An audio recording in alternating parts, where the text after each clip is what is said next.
Hello student, स्वागत है आपका एसएसटी पे। तो स्टूडेंट्स, हमने लास्ट वीडियो में विद्युत शक्ति या विद्युत सामर्थ्य जो भी आप उसे कर ले, हमने उसको देखा हुआ था, समझा हुआ था। तो आज हम उसकी कुछ फार्मूले जो हैं, उस पे बेसिस जो आपके कुछ न्यूमेरिकल हैं, उसको हम समझने वाले हैं, देखने वाले हैं। तो हमने क्या देखा हुआ था इसके पहले हमने कुछ फार्मूला को पढ़ा हुआ था, एक उसको रिकॉल कर लेते हैं।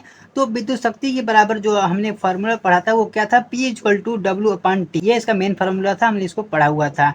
इसके बाद इसके अलावा हमने देखा था P = I² R। ठीक है, हमने इसको देखा था। और फिर हमने P = VI इस फार्मूले को देखा था। और इसके अलावा P = V²R। तो कुल मिला के हमें यहाँ पर 4 फार्मूले मिल जाते हैं, और चारों को हमने काफ़ी अच्छे से वहाँ पर समझाया हुआ था। तो इस पे बेसिस आपको यहाँ पर मैं एक न्यूमेरिकल बताने वाला हूँ, जो कि काफ़ी ज़्यादा इंपॉर्टेंट हो जाता है। तो हम देखते हैं क्या है क्वेश्चन। यदि किसी परिपथ में प्रवाहित धारा 10 एंगस्ट्रांग है, ठीक है, कोई आपका परिपथ है, सॉरी यहाँ पर ये 10 एम्पियर है, ठीक है, और कोई आपका परिपथ है, उसमें धारा प्रवाहित हो रही है, वो भी 10 एम्पियर से, तथा परिपथ का प्रतिरोध 10 ओम है। जो आपका ये परिपथ का ये जो प्रतिरोध है, यह 10 ओम है। तो परिपथ की विद्युत शक्ति की गणना कीजिए। यानी आपका ये जो परिपथ है, उसकी उसमें जो विद्युत शक्ति है, उसकी हम यहाँ पर गणना करेंगे। ठीक है स्टूडेंट्स, तो अब हम यहाँ पर देखते हैं। सबसे पहले यहाँ हमको दिया क्या गया है, हमारा जो रूल कहता है आपके क्वेश्चन को सॉल्व करने का, वो क्या है कि पहले इसमें जो दिया गया है उसको हम देखते हैं।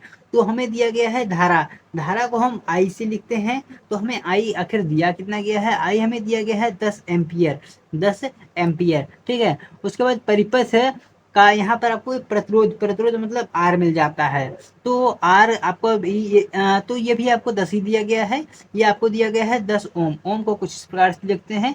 अब हम क्या देखते हैं, हम यहाँ ज्ञात क्या करना है, हमको ज्ञात करना है विद्युत शक्ति की गणना। ठीक है, यानी हमको पी ज्ञात करना है। आपको पिछली वीडियो में बताया गया था कि पावर को अगर हमको ज्ञात करना हो तो हम इसे पी से दिखाते हैं, पी से इसे हम शो करते हैं। तो स्टूडेंट, हम यहाँ क्या देखते हैं, हमें पी है यहाँ पर हमको ज्ञात करना है, आर दिया है, आई दिया है।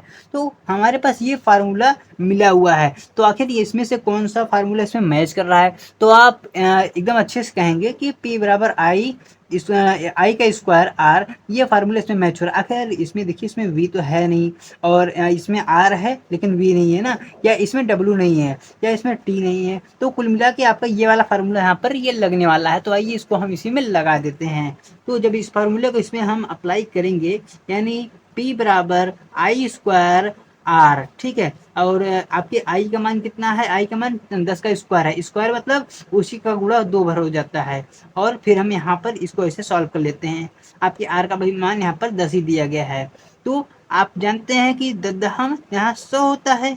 ठीक है, और फिर से हम इसी में जब 10 का गुणा कर देंगे, तो ये आपका आ जाएगा 1000, इसमें एक जीरो बढ़ जाएगा।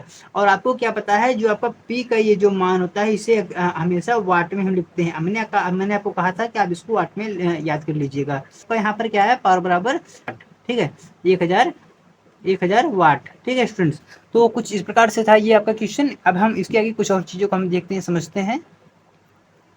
तो अब मैं आगे आपको कुछ और भी मैं यहाँ कमाल की चीज़ आपको दिखाने वाला हूँ कि एक यूनिट जो आपकी विद्युत ऊर्जा होती है, वह ऐसी मात्रा होती है जो कि 1 किलोग्राम वाट वाले परिपथ में 1 घंटे में व्यय होती है। उसमें 1 घंटे में जितनी आपकी ऊर्जा व्यय होती है, वो आपकी 1 यूनिट, वो आपकी विद्युत ऊर्जा होती है। ठीक है, आपको थोड़ा सा मैटर समझ में आएगा। अगर आप इसको धीरे धीरे पढ़ेंगे तो आपको ये आसानी से समझ आ जाता है। ठीक है, तो आखिर हमको जब यूनिटों की जो आपकी संख्या होती है, उसे जब हमको ज्ञात करना होता है, या इसके अलावा अगर हमको यहाँ पर किलोवाट, अगर हमें घंटे का इसको हमें यहाँ पर ज्ञात करना पड़ेगा, तो उसके लिए हम क्या फार्मूला लगाएंगे, वाट गुणे आपके घंटा, यानी जितने आपके आवर्स उसमें दिए रहेंगे, अपान में 1000। ठीक है, या इसके अलावा हमें यहाँ पर कुछ इसको हम ऐसे भी ज्ञात कर सकते हैं, बोल्ट गुणे एम्पियर गुणे घंटा अपान में 1000। ठीक है, यहाँ पर आपको ये 2 फार्मूले यहाँ पर स्पष्ट रूप से मिल जाते हैं। लेकिन अगर ये जो आपका ये संख्या है,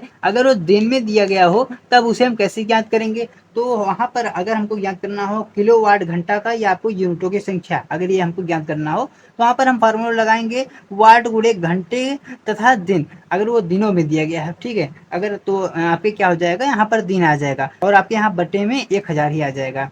और मैं आपको एक चीज़ और बता दूँ, 1 किलोवाट घंटा बराबर 3.6 गुणे 10 घाते 6 जूल होता है, ठीक है। इस मान को आप काफ़ी अच्छे से याद रखेंगे। यह अगर आपको याद हो गया हो या अगर नहीं हुआ हो तो आप इसको बार-बार लिखिएगा। आप हमारे कमेंट सेक्शन में आप उसको बार-बार लिखेंगे तो आपको जल्दी याद हो जाएगा। इस पे भी आपको एक यहाँ पर न्यूमेरिकल भी मैं करके दिखा देता हूँ कि एक विद्युत मोटर की सामर्थ्य 5 किलोवाट है। ये कोई आपका क्या है, विद्युत मोटर है जो कि जिसका जो सामर्थ्य है, उसकी जो एनर्जी है वह 5 किलोवाट की है।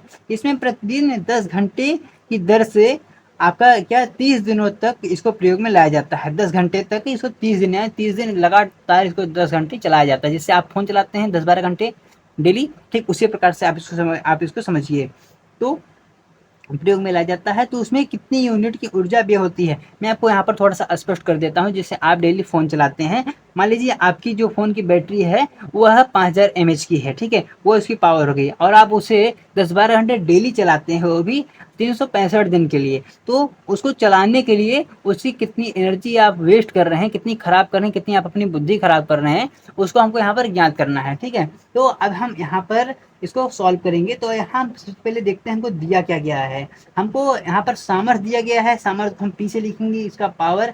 तो आपका ये सामर्थ्य दिया गया है, सामर्थ्य आपका 5 किलोवाट है, 5 किलोवाट है, ठीक है। अगर हम इसको थोड़ा सा और सॉल्व कर दें तो इसको हम 5 गुणे 10 घाते 3 वाट इसको हम लिख सकते हैं, ठीक है, इस प्रकार से।